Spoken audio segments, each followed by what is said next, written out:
Genesis are a band like no other.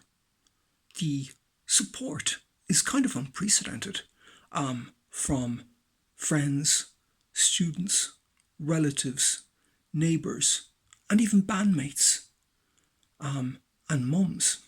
My mum and mums love them.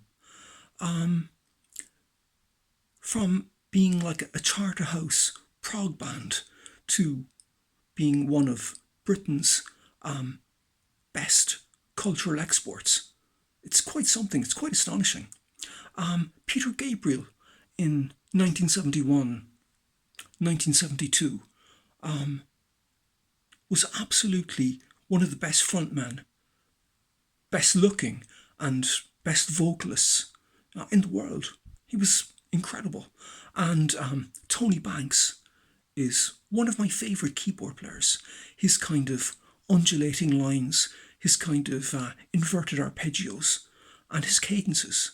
Indeed, Genesis are the kings of the cadence. To Steve Hackett. Steve Hackett is an absolute innovator in the field of two-handed tapping. Before anybody, Steve Hackett promulgated that style. To Mike Rutherford, all the mums, including my mum, love Mike Rutherford. Favourite. To Phil Collins. And when I was in Mandrake Route, just before Brendan O'Connor from RTE became a member, we were a fusion band.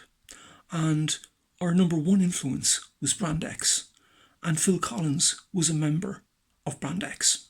And we basically played Brand X material.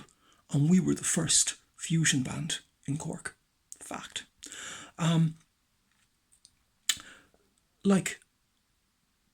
Again, for Genesis, like from selling England by the pound right up to Abacab, it's absolutely incredible music.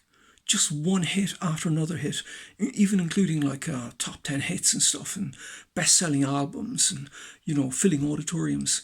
Indeed, in 1972, 1973, before Pink Floyd, before they kind of had their kind of fame and all that stuff,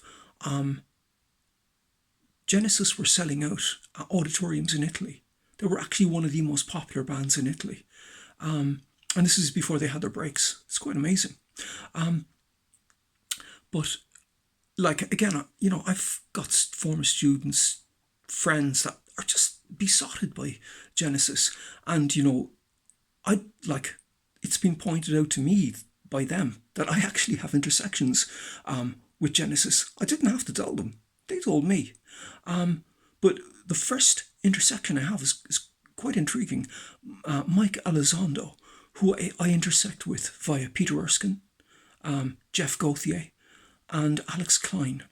At this very moment, at this very second, Mike Elizondo is composing Peter Gabriel's new album. He's composing the music. He's producing the music. He's programming the music. He's writing the lyrics. And he's also playing bass on Peter Gabriel's forthcoming album. The next intersection I have is with the virtuoso bassist Chris Lawrence.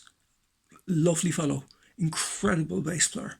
And he's collaborated with Peter Gabriel extensively over the years. And he's also collaborated with Phil Collins extensively over the years. But the next intersection is via Bill Bruford. Because ironically, I played in a trio with Bill Bruford with Chris Lawrence on bass. And Bill Bruford, a little Stearns digression. In 1976, Phil Collins decided that conscientiously he was going to take a step back from the drumming with Genesis and focus on becoming the frontman, kind of vocals and fronting the band. And they needed to get a new drummer. And luckily, Bill Bruford was available. And Bill Bruford was asked to be special guest drummer for a world tour. Took a year, and Bill Bruford played the tour with them, but also recorded with them. I think on 2 albums or maybe more. But the thing is, they got on so well with Bill Bruford that the word on the grapevine is that they would have made Bill Bruford a full member because they absolutely loved his drumming, like I do. He's one of the best drummers in the world. And they loved his drumming so much, they were actually going to invite him to become a member, but Bill decided that he had other projects that he wished to complete. So he demurred, which is understandable. And they went off and got Chester Thompson to play with them. But Bill made a significant contribution to that world tour and to the tracks that he played on their albums. Again, they're, Genesis are an influence of mine, and they're an incredible band. But also, guys like Tony Banks, as I said, he's one of my favourite keyboard players, and even his solo albums are worth a listen. And thank you very much for listening.